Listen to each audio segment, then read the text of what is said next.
Hi everyone, welcome back to JP WHU TV. My name is John, your host, as you all know, and I hope you're keeping well and having a good weekend. This is a brand new format and genuinely was set up this time last week, regardless of the screw up of the live stream that happened yesterday during the Bournemouth game. We genuinely discussed doing this last week, and it just so happens it's perfect to have a proper recap because we missed the last 12 minutes of yesterday's game. But we are going to be talking, and Mark and I are going to be talking about the Bournemouth away game that finished 1-1. But before we go into that itself, guys, just need to do a quick shout out to the channel sponsor, 3retro.com. Please click the link in the description below that will take you directly through to the West Ham section of their website, where you can purchase some really nice retro gear, guys, as you can see from the icon that's up here, along with Admiral and Umbro track jackets, polo shirts, sweatshirts and t-shirts, so go check those out. Any purchases you make through the link in the description below, the commission that the channel would normally be getting, I'll be sending directly onto the charity Iron Supporting Food Banks. They're based in the Newham area, and they're helping those in the Newham area and the Essex County and further afield for that matter, to help put food on the table in these really difficult times that people have been suffering over the last few years. So go grab yourself a really nice retro shirt. You'll be saving yourself a few quid in comparison to the club shop, and you'll be helping those the less fortunate than you and I, and of course of Mark as well. So guys, let's just bring him in. Mark, how are you doing, mate?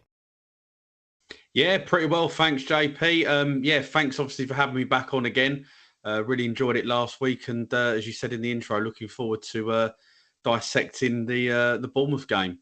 And you can back me up on this, mate. We genuinely talked about it around about this time last week, didn't we? We genuinely did. Yeah, we did. Yeah, no, yeah, it's good to, as I say, it's good for us both to be back on, and hopefully the technology doesn't fail today. Don't you bloody jinx it. We had enough of that as we were talking about going live just before we went live. Mark Tony says hello and good evening to both of us. So hope he's keeping well, mate.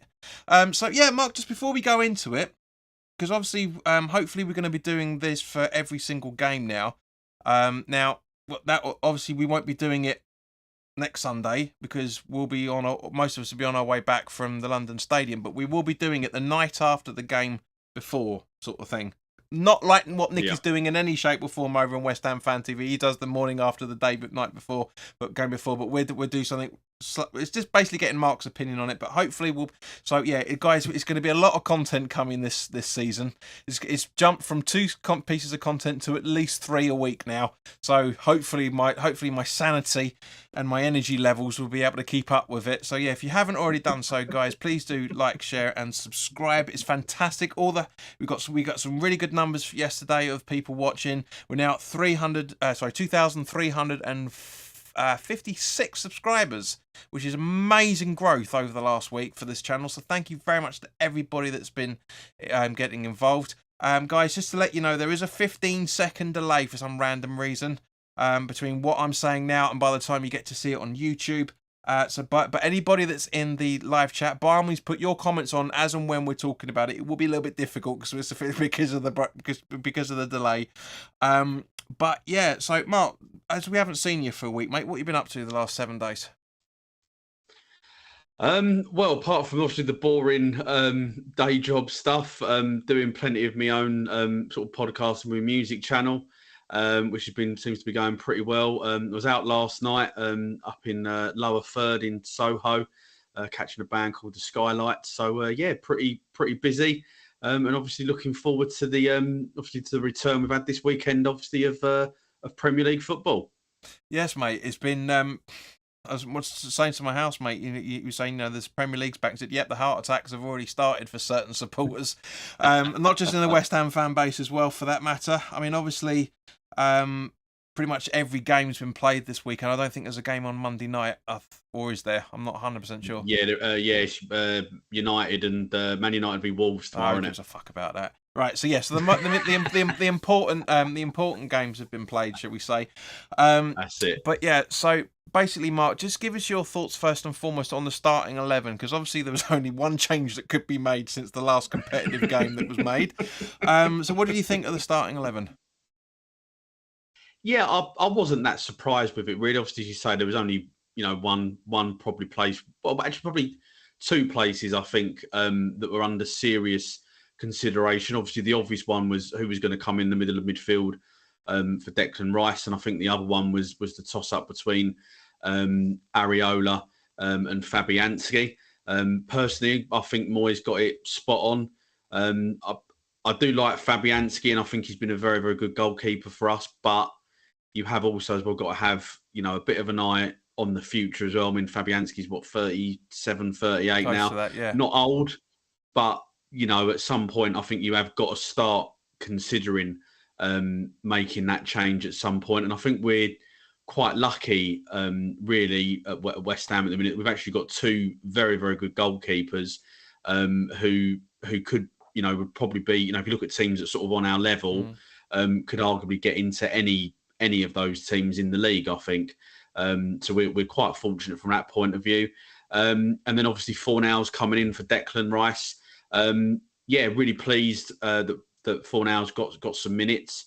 I feel that whilst he does do a good job for us out on the left, he works hard, he puts in a very, very good shift.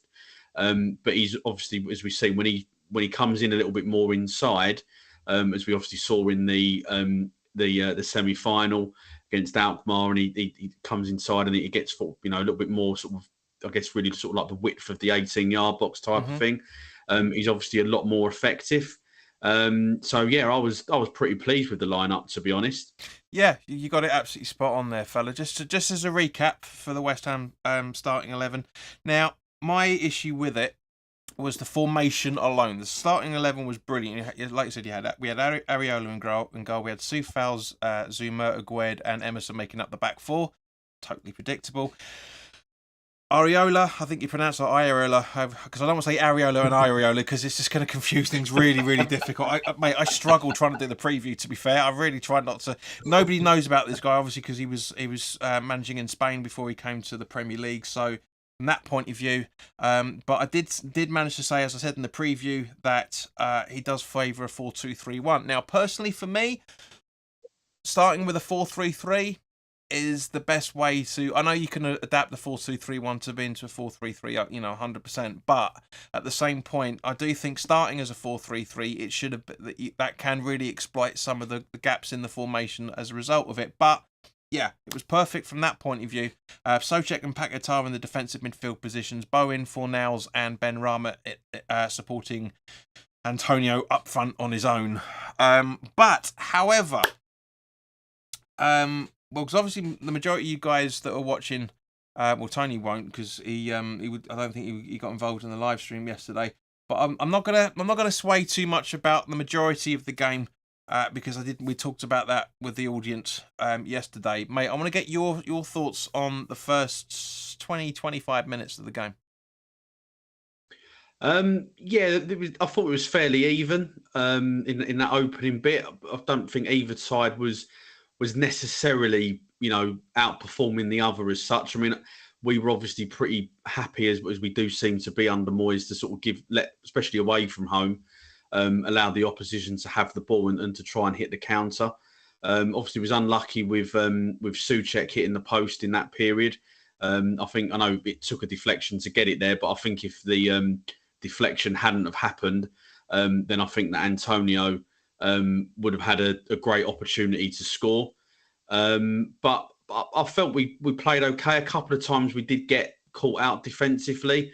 And I think we saw that again later on a couple of times, sort of the ball in behind, slid in behind, down Agued's side, which was a cause for concern for me on a couple of occasions. But I felt, that we grew into the game.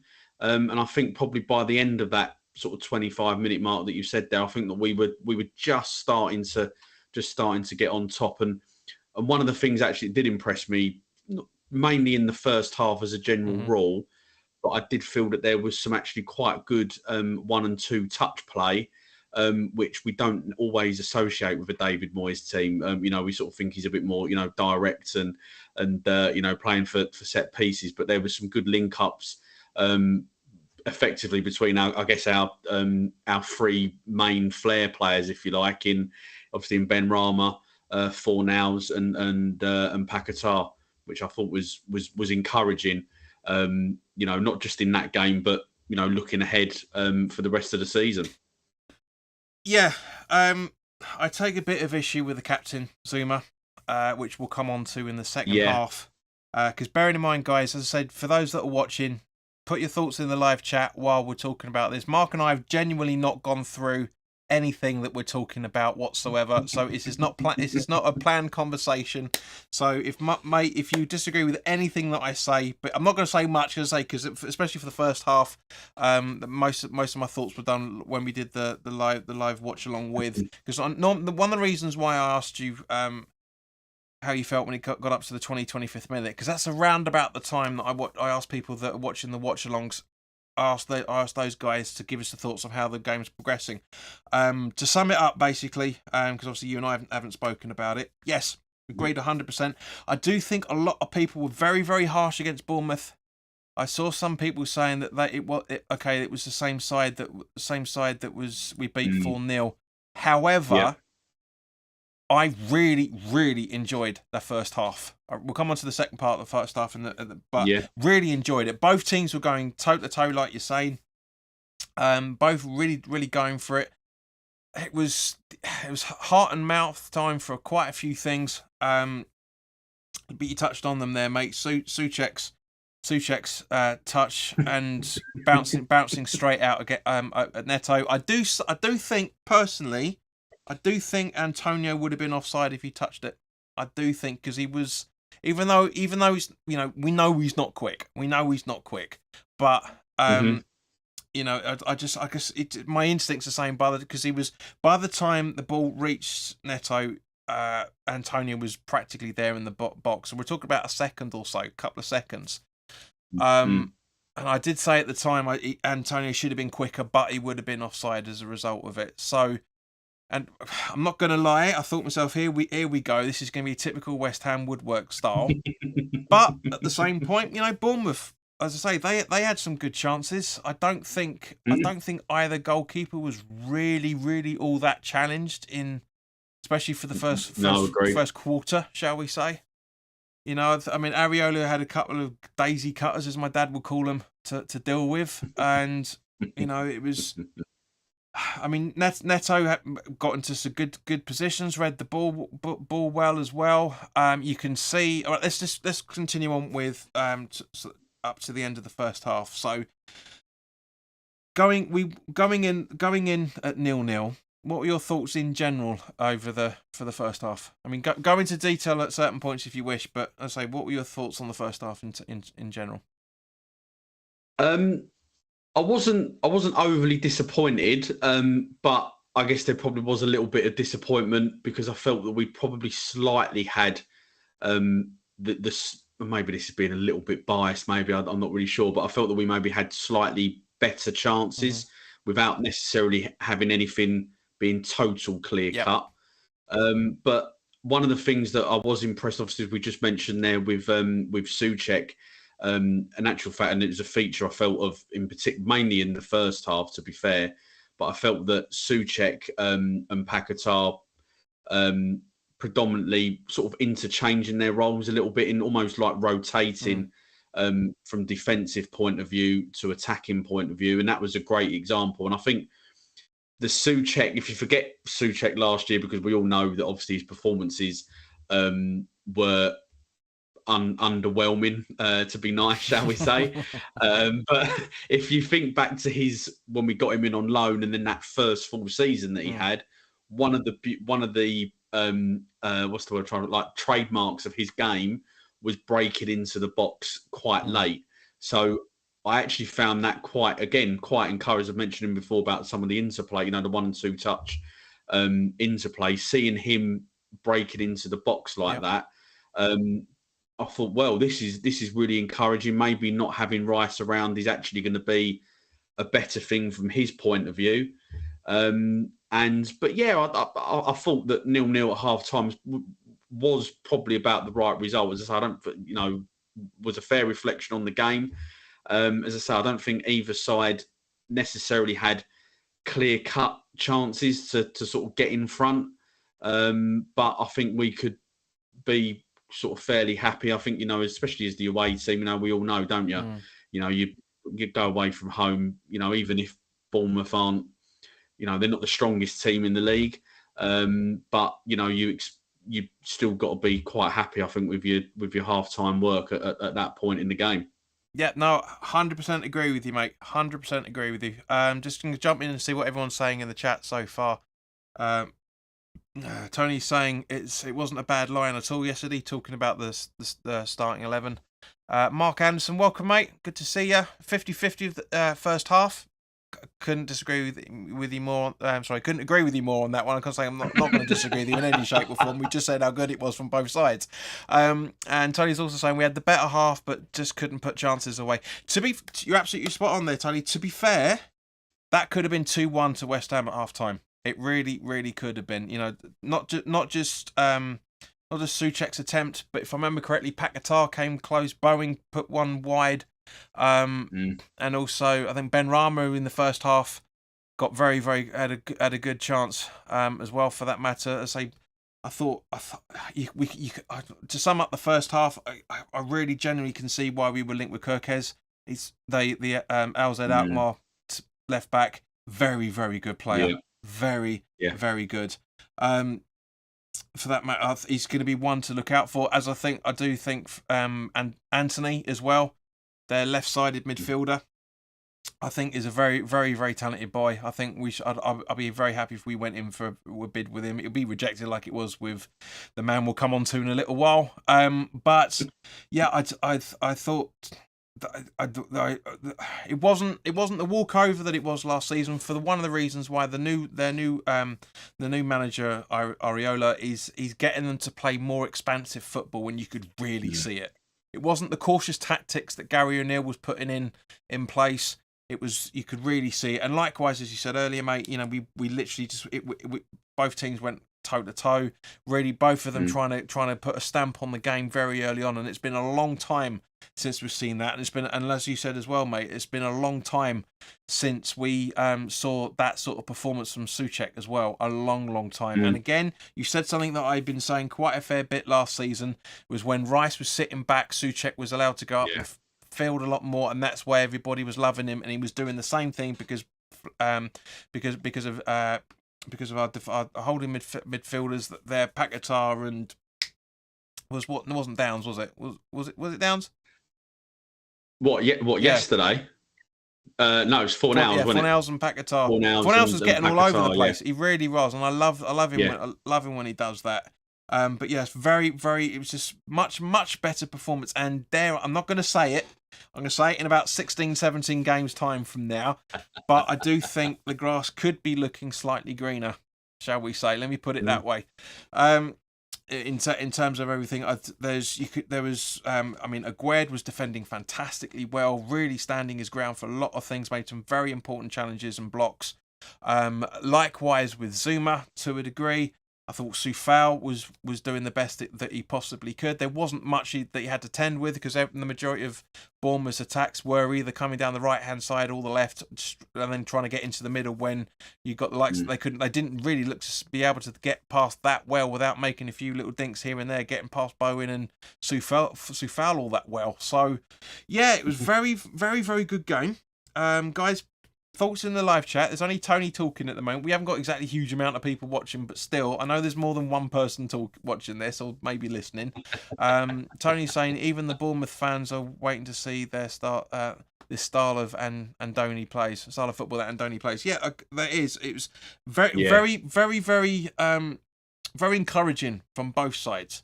I did say during the stream that I was enjoying it because I was watching it as a football fan, not just as a West Ham fan. And you've got to look at games, a lot of this, especially the first game of the season. Going in 0-0 at half-time, I thought, here we go. Something's really starting to happen here. Yes, okay, like we talked about, other than Fornals coming in for Rice, as we talked about earlier, it was exactly the same squad for the majority, if not all, of last season. So, it's things are looking good, but again, it's too early to say. It's one game against a very, very more organised and more resilient Bournemouth. But second half rolls around. Your thoughts on how we started the second half, mate? Yeah, just before, I said obviously you were mentioning there Anthony and the left back as well from Bournemouth. I was also quite impressed with Hmm. Rothwell in the middle of the park for them as well. Good passer of the ball, and he seemed to be the one from a Bournemouth point of view anyway, trying to get on the ball and try and implement this new style of play. So yeah, little mention to him as well, but. Yeah, started a half. What was it? 6-7 minutes into the second half. I mean, you can't ask for a better start really. Great work from Fornals, obviously, with the tackle. Even though I'm not a massive fan of people going to ground there, especially with wasn't not quite sure who else was behind him. Obviously, Souček was clearly ahead of the ball, and I'm thinking, Brian, who's like the next line of defence there, type of thing, before the back four. But fair play to it. It was a fantastic tackle. I mean, and Souček obviously with a little flick to Bowen. I mean, I think the thing that really impressed me with the goal. I mean, it was a fantastic strike, but he hasn't, he's whipped it into the top corner, which we've seen him do so many times, cutting in from the left. But what impressed me with this is that this wasn't, obviously did have power behind it, but it wasn't, like a thunder blaster type of thing. It was sort of almost caressed into the back of the net. And I mean, fantastic goal. I mean, I didn't realise, if I'm totally honest, until it come up, like from the commentators in the game, that was his first Premier League away goal in like 18 months. Which, when you think about, it would be, wouldn't it? Which when you think about his ability and his, how much we rely on him to score goals, that is just a ridiculous run that shouldn't have been allowed to happen, really. I know sometimes you could argue it's how we're set up and all of that, but it just goes back, just obviously shows how much we did struggle last year as a team, and clearly on this occasion as well as an individual, last season. So for him to break that duck even, and Say it again, also just to make sure we don't get censorship.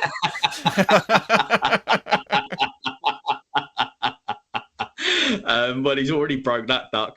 But yeah, with obviously to get off the mark for the new season, absolutely fantastic. I think we are gonna be relying on his goals a lot this season, especially there is I'm sure we'll probably come on to transfers maybe a little bit later on. But I think obviously with the speculation a little bit about Antonio, for example, I think Bowen, as we all know, is a massively important player for us. So yeah, it's important that he's up and running nice and early. And yeah, hopefully he can kick on. And I think for me, the challenge has got to be, can you now go on and beat what you got last year and the year before in terms of your goal scoring? Yeah, no, I totally agree with you there, mate. Completely on that. It was a very, very good start. And yeah, to be fair, again, it's one of the things that people don't seem to realise when it comes to Pablo's gameplay, is that I said it a few times last season, especially when he was starting over in place of Ben Rama. Not saying that he should be in any shape or form, but I've said it many times that I think that we play better with Fornals on the pitch. It doesn't matter what position he's playing in, we play better. We really do. But yeah, what was it? Like I said, 6-7 minutes in. It may go unnoticed obviously not from us at the minute, but I'm saying in the wider football world, I think it will go relatively unnoticed that how well Fornals played in that game. It was one of the standout players, 100% in that. And like you're saying, that inch perfect tackle. I was like, hang on a second, we ain't seen this from him for about 5 years. Do you know what I mean? Well, three or four. Well, because he was Pellegrini signing, so that would have been at least 3 or 4 years now. So yeah, very, very, very beautiful play, and Souček in the right place at the right time to pass it to Bowen. And like you're saying, it wasn't a Saka goal in any shape or form, like how Saka scored for Arsenal against Forest in the early kickoff game. But yeah, a very, very good goal. Very good goal. Very, very good. And I'm thinking again, and you could see, I'm not sure what all that bloody celebration's all about, but But it was just, it was incredible. I mean, I had to watch the match of the day highlights, because when you're doing a live stream and you're sorting stuff out for the screen and that, it's, you miss quite a fair chunk. And likewise when you're talking with the people in the chat as well. Tony's just coming out saying players are creeping out of the shadow that Rice left. Yeah, to a degree, mate. Yeah. 100%. I agree. As I say, again, I think Pakatov played phenomenally well. No sign that his head's been turned in any shape or form. Mr. Doofus 58, welcome. Fornells always does the job no matter where Moyes plays him. Agreed, 100%. Everyone's now we're talking about Fornells. Everybody's starting to pile in. It's fantastic. Keep it coming, people. Like, share, and subscribe. Corky Riki, welcome. Hey guys, could we solve the striker role by putting either Cornet or Bowen up front? Personally, I think Bowen will be our model influential player most influential player this season.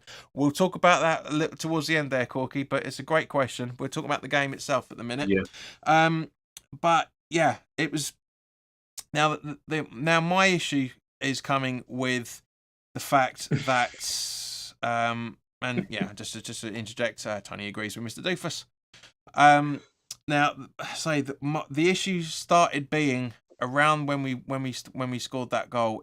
Things started to creep in, little bits here and there of let's try and hold this lead. Now that's not necessarily a bad idea in any shape or form. It really, really isn't. However, when it's the first game of the season and you're nowhere near the end of the game, Mark, personally, mate, do you think that was where Moyes started to lose control of the game a little bit? Well, do you know what? I tweeted when Bournemouth scored something along the lines of, it doesn't matter who our manager is, we always seem to do this. We get in front, and then we just start. You can just see it. You just slowly start dropping back.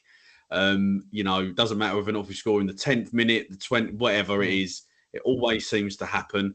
And I agree totally with you. I don't quite understand why we started dropping back, why we seem to be content with just sitting back. Always a recipe for disaster. I saw Moyes' comments after the game where he was talking about we didn't really control the game particularly well.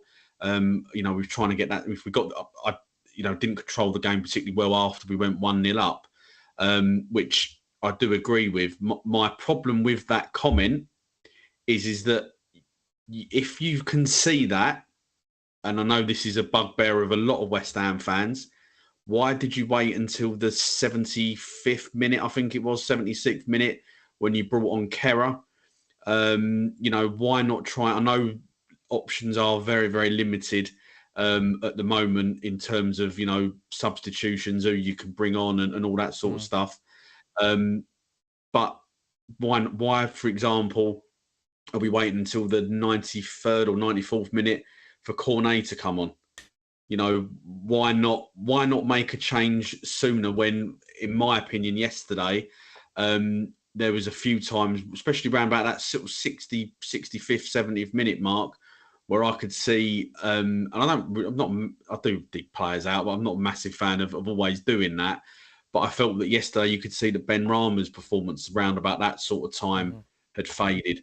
So why not change it? Bring it on, try and do something different, especially as well, if he was to bring Cornet on, especially with Bowen on the other side, and we know as well that Danny Ings hasn't lost the pace that he had, you can then, it makes it a little bit more understandable if you're going to sit back and defend, because you've still got two very, very quick wingers on the pitch that will put some doubt into the opposition. Instead, we don't really particularly change it.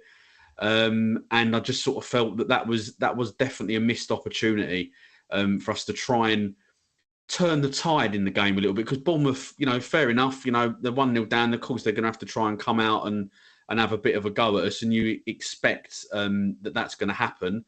But then I also feel, as a manager, that you should, especially, as I say, with the comments that you've made after the game, you clearly realise that something is going wrong, So you need to act and try and change it. And I think that, as I said at the beginning of this, I think that comes down to probably what a majority of the fan base feel, that sometimes Moyes' in-game management does let us down at times. No, I agree. But I need to ask you something, mate. Where did you hear Moyes' comments from? I read it on the official website. Yeah, don't. Reason being was because I watched Match of the Day this morning. Because I stayed away from everything just to try and keep as pure as I could until today. Moyes said to the Match of the Day BBC people, right? He said we should have had 3 points out of that. I was disappointed we lost the 3 points, but a draw away from home is good at the start of the season. Yeah. So it depends. That's the problem. When you're reading quotes, it's not always everything that's discussed, because what he's saying to the website isn't always what he's saying to the rest of the world. That's the thing. You got to take him in a little bit pinch of salt. You're right though. At the same point, that was the majority of it. But Moyes was disappointed with losing the lead. But at the same point, it goes back to what you just said in relation to the style of play that he was implementing and the tactics, etc., etc. Yeah. But again, do you know? We'll come on to that in a minute. Come on to that in a minute. I need to calm down for a second, because you know where I'm going. I think you know me well enough, Mark. I've known you for almost a couple of years now, mate. I think you know where I'm going to vent. But Tony says Tony Gale criticised Ben Rama because of trying to drag the ball back and take on the player again. Mr. Doofus says left wing needs updating. I couldn't agree with you more. Ben Rama is, in his opinion, championship level at best. He is, but he isn't. That's a whole new conversation in itself. Corky says, before the game, I would have bitten your hand off for a draw, but Bournemouth were poor and we should have gone for the jugular. Moisey too slow on substitutions. Majority of that I disagree with. The start of it I agree with, and the end of it I agree with, but the bit in the middle, mate, not so much. Because if you watch the Match of the Day, the stats that they put up afterwards, and we talked about it before you chimed in, mate, so I don't know how far back into this you were watching. But they played 10 times better than when we played them in April. You look at the match stats; they had 63% possession, almost double the possession that we had. Doesn't really matter, Arsenal fans know that.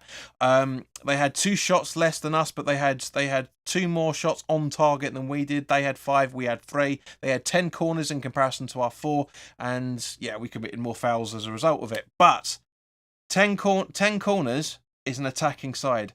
5 shots on target from 14 shots is an attacking side.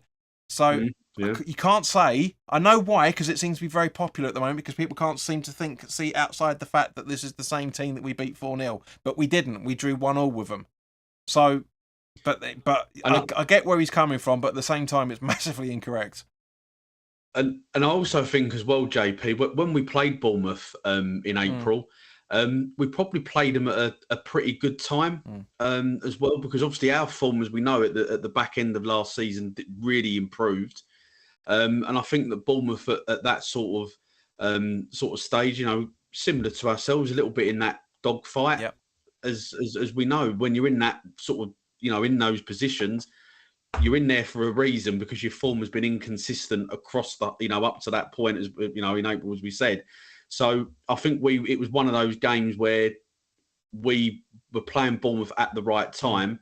And I think probably on the day we handled the pressure better, and clearly scoring 4 goals like we did, obviously took our chances on that day. Whereas, obviously clearly Bournemouth didn't. So, and plus as well, it's the start of the season. So they've got the bit between their teeth, new manager, clearly all those players there, some from, Scott Parker, Gary O'Neill, regime, those guys from there want to impress the new guy, and likewise with the new, as we said, touched on earlier, the 2 or 3 new signings that they brought in as well.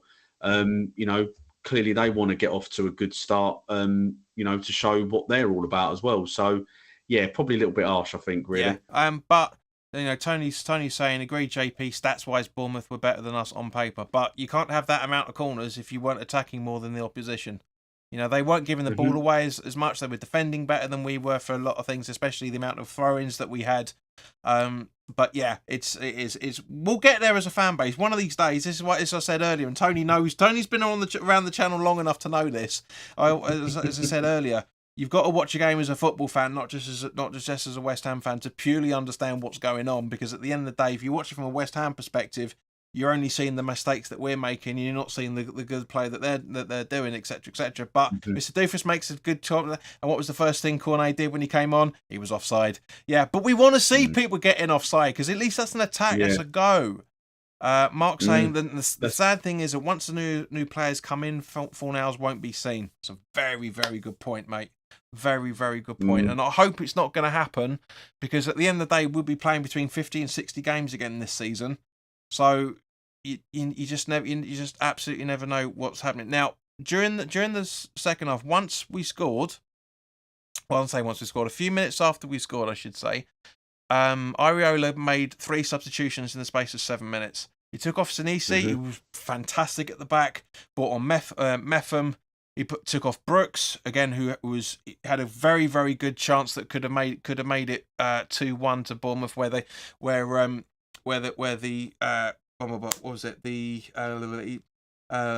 cleared it onto the crossbar. It was a beautiful strike from him. Yeah. And he took off Anthony for Cordiver. He made his debut, and Christie came off a few minutes later for Moore. So out of those 4, because I've included some Semeno in there, so that's 4 substitutions in 15 minutes. I said at the time that the reason why we're not making any substitutions yet is because we didn't have to. You know, that Areola brought on some new players to offer up a slightly different style of play, slightly different tactics, and it worked big time. And the reason why it worked big time was because of what I'm about to rant about, right? The goal. Solanke's goal. From a footballing perspective, it was the easiest thing he's had to do in the slightest. Anybody could have scored that goal in the way that we defended for that. And the majority of the reason for it is, regardless of if I like your comments or not, Tony, I know you half the time you put them up just to piss me off. but now I take massive issue with the way that we conceded this goal. Especially bearing in mind the man that, in my personal opinion, guys in the chat, let me know if you agree with me on this or not. Our captain was at fault for that goal, right? He was supposed to be marking Solanke. He went completely silent. The ball went straight round him. Solanke was cutting through. Don't get me wrong, from Bournemouth's perspective, it's a brilliant piece of play. But again, too much gap in between between Aguerd and Zuma. Once Zuma's realised he's lost his man, he hardly fucking moved. That really pissed me off, which is the reason why Areola went to ground to try and do it, and that's why it looks so easy from that point of view. But I do think this is one of the reasons why Maguire is being brought in, and hopefully will be within the next week or so, because as much as I love Zuma, he's really, really culpable for some errors, and that was a massive one. And Mr. Doof is absolutely right, mate. Zuma stood still. So, Mark, what were your thoughts on the game, regardless of what I've just said? That hopefully hasn't tainted your opinion on it. Let me know what your thoughts are. I can't remember the player that had the initial shot now. But I mean, obviously, if it hadn't come off of Souček's heel, then it would have just gone wide and nothing. Wouldn't have. If Souček hadn't been there, because it was a pretty tame effort. So there was a little bit of fortune in that. And I'm just going to interject there quickly. Corky says, agreed, he wasn't proactive, but it was still a lucky deflection. Yeah, I think it was. And it wasn't actually watching it live, to be honest. I didn't realise that it had come off of Souček's heel. It was only when the replay come up that you realised, and bloody hell, bit of fortune there. But then I agree totally then with what you said, because I don't know, as soon as you've seen the replay from behind the goal, Zuma's just completely switched off. And then I don't know what he was doing. He was doing some sort of weird hopping movement, it's almost looking like he was trying to cover the goal, but not actually moving or anything. No fault at all on the goal on Areola, the keeper. Obviously, he tried to do as much as he possibly could. But I think you have to give credit to Solanke because I think, you mentioned the early kickoff early, but you look at Johnson for Forest where he tried to lift it over and got it complete over Ramsdale in that game, got it completely wrong. But Solanke, fantastic bit of composure. Was quite critical of him on a Garage Football the other day, and that's come back to bite me on the bum. Come on, what did you say? I genuinely haven't seen any of Bill's content. I just basically said I didn't fancy Solanke as a centre forward, and he wouldn't score against us. So I've got that totally wrong. And Bill, as we know, Bill, both of us obviously good friends of him, took great delight in winding me up. I can well imagine. I know Bill, as everybody knows, Bill's on here quite a few times. I mean, credit where it's due. Yeah, I can well imagine he was winding you right up about that. Yeah, he did. Don't worry about that. He did.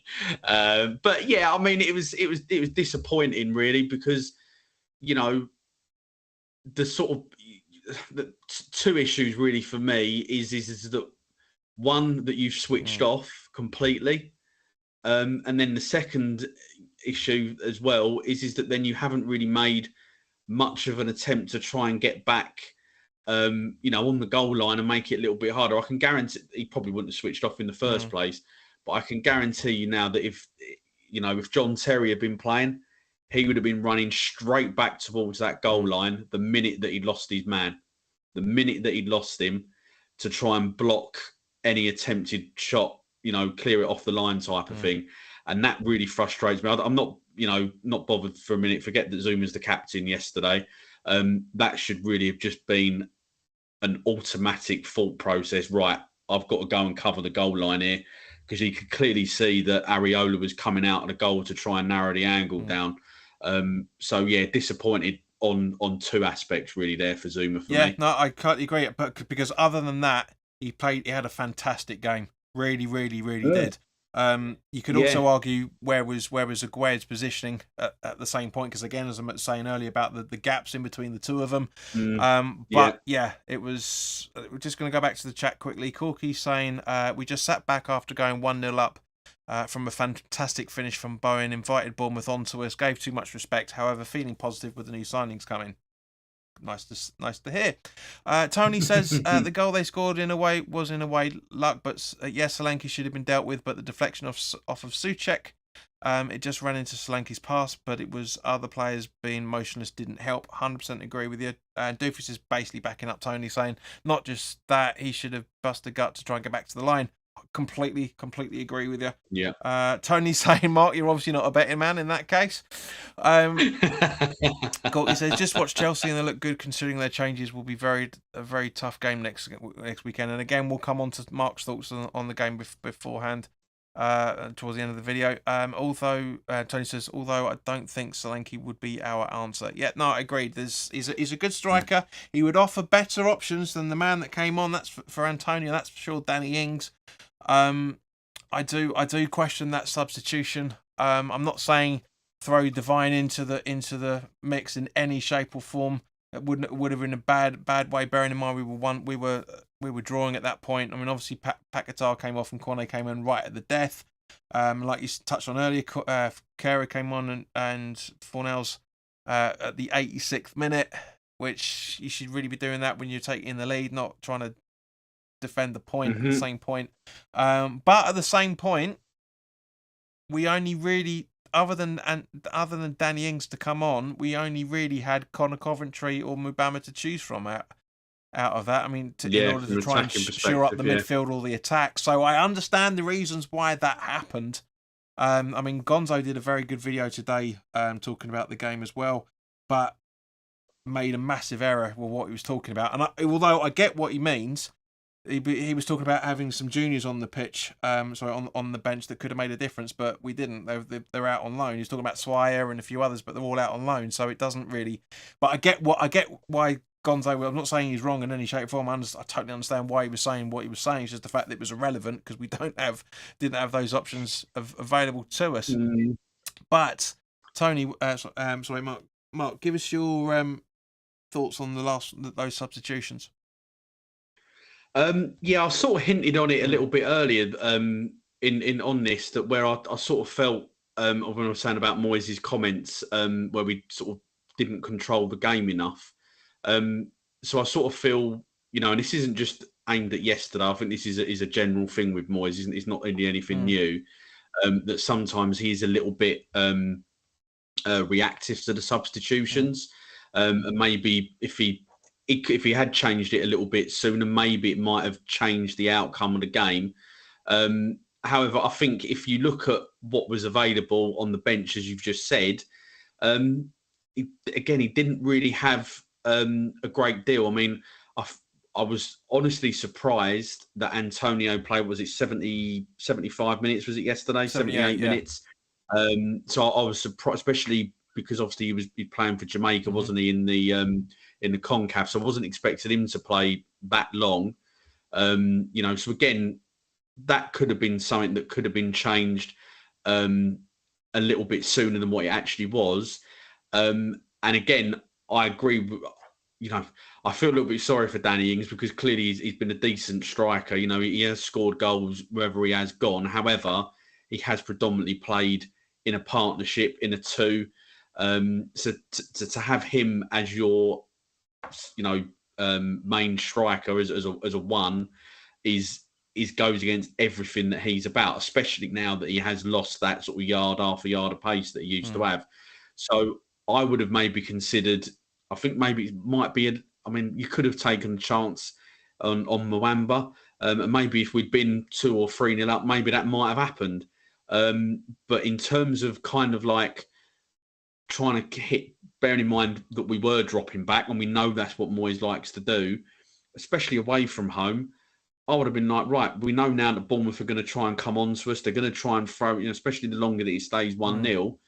Let's put Cornet on. We've still got pace up there. And let's see what he can do. Don't forget, when he came on, I'm going back last season with this comment, but when he came on against Chelsea at Stamford Bridge, he caused them a few problems. Absolutely. Obviously, as we know, we wrongly had a goal disallowed. So, kind of like this, so he's sort of shown his worth that he can be an option down the middle. Yeah, he sometimes jumps the gun with the offside trap and all of that, but I actually quite like to see that a centre forward playing on the last defender's shoulder rather than, just always coming to feet all the time or wanting to join in, spinning behind, get on that last shoulder. So that maybe would have been the one thing that I would have looked at and maybe done a little bit differently rather than bringing Ings on. As I say, I probably would have made the substitutions a little bit earlier.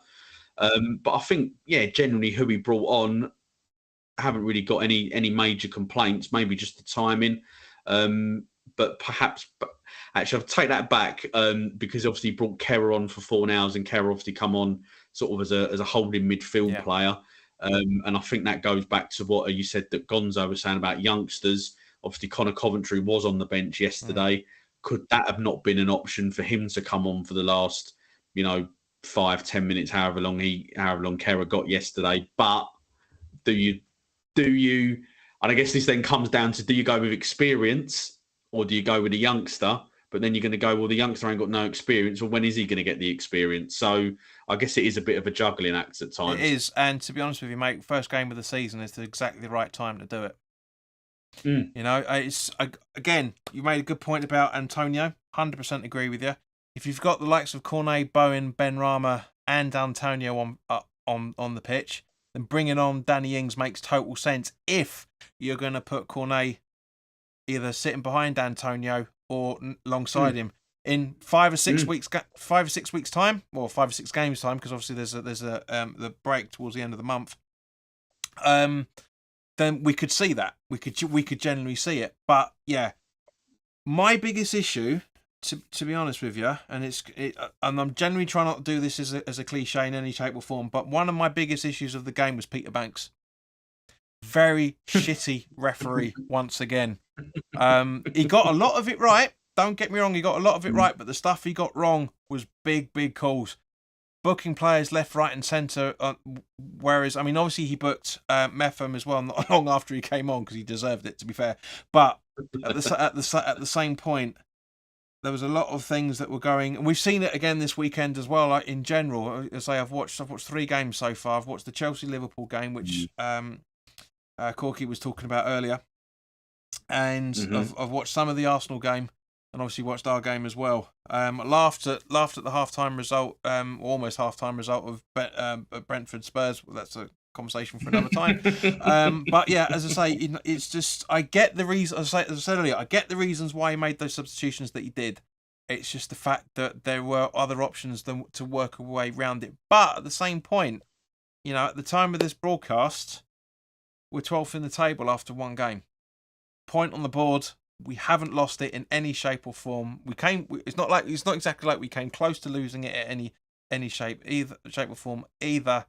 Just see what these guys are saying in the chat. Mr. Doofus says Ings can't play on his own. He is our fox in the box in the two. Absolutely agree. Tony says Moyes has also been quoted that he wants to play attacking football, different from last season. So give Mwambo a chance. It would be a gamble well spent. Absolutely agreed. Again, granted, these are the comments that have come up prior to us talking about what we've just said. Mr. Doofus says squad depth is not good enough. Yeah, it's better than it was, mate. Yeah. Believe me, it's better than it was. But yeah. Corky's saying massive respect to Mr. Potato Salad Man. He was back to his best and deserves credit.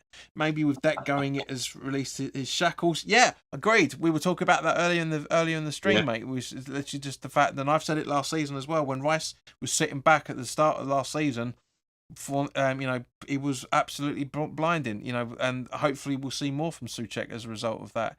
Mark says Moyes doesn't use a squad anyway. He will pick his favourites. It's a little bit of a cliche, but I know where he's going with it. Tony says, agreed, Mr. Doofus. We need to invest in at least 3 to 4 more players. Doofus also says, if we're going to go 3 at the back, we need 2 quick wing backs. We got a quick wing back in Emerson, and to a lesser extent, we got quite a quick wing back in Soufal as well. So, yeah, I can. Kirkes, 15 million. What a no-brainer, says Mr. Doofus. 100% agree with you, mate. So yeah, but in general, man, how do you feel with getting the point?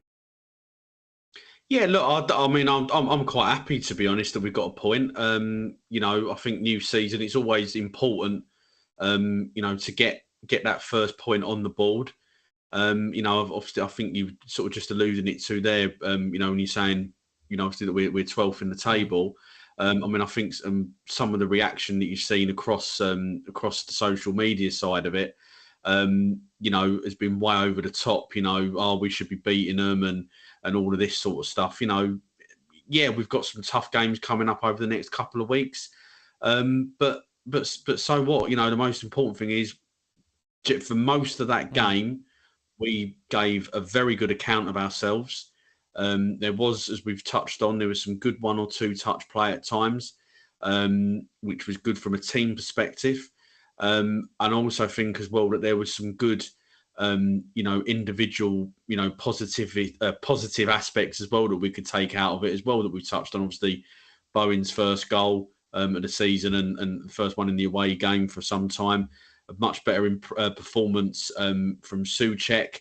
I thought Emerson was quite solid at left back, and I felt as well. Actually, and I think this actually does go unnoticed maybe at times, but I felt that Paquetá's defensive play actually was really good as well. Some good tackles and sort of trying to put himself about a little bit as well, which I thought was encouraging, and obviously Fornals as well that we've mentioned before. So I think if you look at it from that point of view, I felt that there was some good aspects of our play. Obviously, the goal switching off was a bit disappointing and dropping back defensively, but it's not like we've turned up and been blown away or anything like that. That gives me confidence. Looking ahead to the Chelsea game and obviously everything else that we've got coming up across the course of the season. Yeah, no, I agree with 100%, mate. There's for the first time in a long time. This is one of the times where I said there's more positives than there are negatives out of this performance.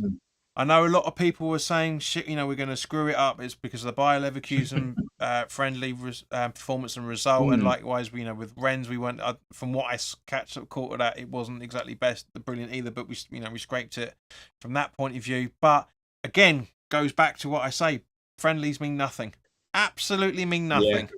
Because at the end of the day, it's about the players getting their fitness, and certain players that weren't able to get in pre-season are showing. Because, like you said already, mate, Antonio was on the pitch a lot longer than anybody expected. But again, the reason for that is because of the options available to us. So just going to take some few more comments before we get your thoughts on the Chelsea game. Mr. Doofus says best game for Souček in 18 months. Chad also asked a question earlier. Who took over from Rice as captain now? Well, yesterday, as we were talking about, it was Zuma, but there's no actual captain itself as yet. Chad's also saying, I hope that Harry Maguire will do good with us. I personally think, if it does go through, because it's West Ham at the end of the day, I do personally think that as long as we get the England/Leicester Harry Maguire, then we're in for a real treat. What are you thinking on that, Mark? Just quickly. Yeah, I think I'm all for the signing. I think it's clear for the last 18 months his performances have dipped. I think that's because of the way that they play at United now. And if we get that Leicester, Man United, England, and the early part of his Man United career, don't forget when the year that we got to the Euro final was that 2021. Well, it was meant to be 20, but yeah, 21. Yeah, 20. Yeah, Euro 2021. He was named player in the tournament, and that don't happen if you're bad. You're right. It's the part of how you're utilising the player, and Tony's made a good point as well. Chad think it's a good fit for Maguire, and he's a Moyes type of player, so he can be a win-win. Tony also says guarantee that McGruin will be given the confidence. Who the hell's McGruin? Who the here we go, Maguire. Tony, man, seriously, honestly, mate, come on, it's not that late.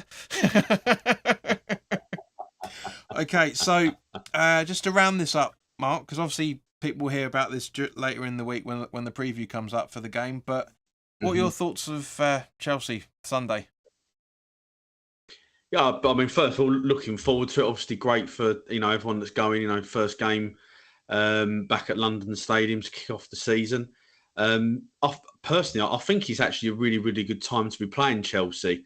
I know that they played, a Liverpool team that were a little bit in transition today, and I felt that for the certainly I only saw mainly the first half to be fair, but Liverpool, bossed them. I know that Liverpool are miles ahead of us, but Chelsea didn't look that great initially, and I guess some of that is because they're trying to adapt to a new manager, and obviously again they've signed a zillion number of players again this year, this window. Sorry, so I generally feel that it is a good time to play them because I don't feel that they've gelled properly yet. As I say, and I don't feel that we should have anything really to fear. Yeah, well, that's your opinion, mate, and you'll find out mine in the next few days. I'm not going to agree or disagree at the minute. It's just because there's no point me talking about it because I'm doing the preview. So it's going to be completely pointless me talking about it now. Nobody bloody watches them properly anyway, so it doesn't make much of a difference. But guys, thank you very, very much for sticking around with us. It's been great. We've had an average of 6 people, which, bearing in mind that it was only tweeted out and put up on the platforms earlier today that we were going to be doing this. It's great that we got new people in the chat once again, so it's fantastic. Thank you very, very much for your support, guys. Really, really do means the world. For those new guys that have been here, Mark Anderson, Mr. Doofus, and Corky as well, for that matter. But if you're enjoying it, please do subscribe and hit the notification bell. Please also do hit the like button if you haven't already done so. But in the meantime, guys, as I said, the preview for Chelsea is going to be coming up I'd normally put it up on Friday because I normally put it up a couple of days before the game kicks off. I mean, what I will say about the Chelsea game is the second game in a row where they're on Sky Sports. I mean, are they being sponsored by Sky Sports now, which is the reason why they didn't have any sponsorship in the Liverpool game? We'll have to wait and see. But yeah, guys, thank you very, very much for your time. Mark's been an absolute pleasure having you on again, mate. It's good to get your thoughts on things. And yeah, Mark, we will see you next week. 8 days time, I should say. And Corky says, thanks, really interesting review. Thank you, mate. I hope you have subscribed because I don't want this to be a waste of time, quite frankly. But yeah, guys, look after yourselves, and I'll see you very soon. All the best now. Take care.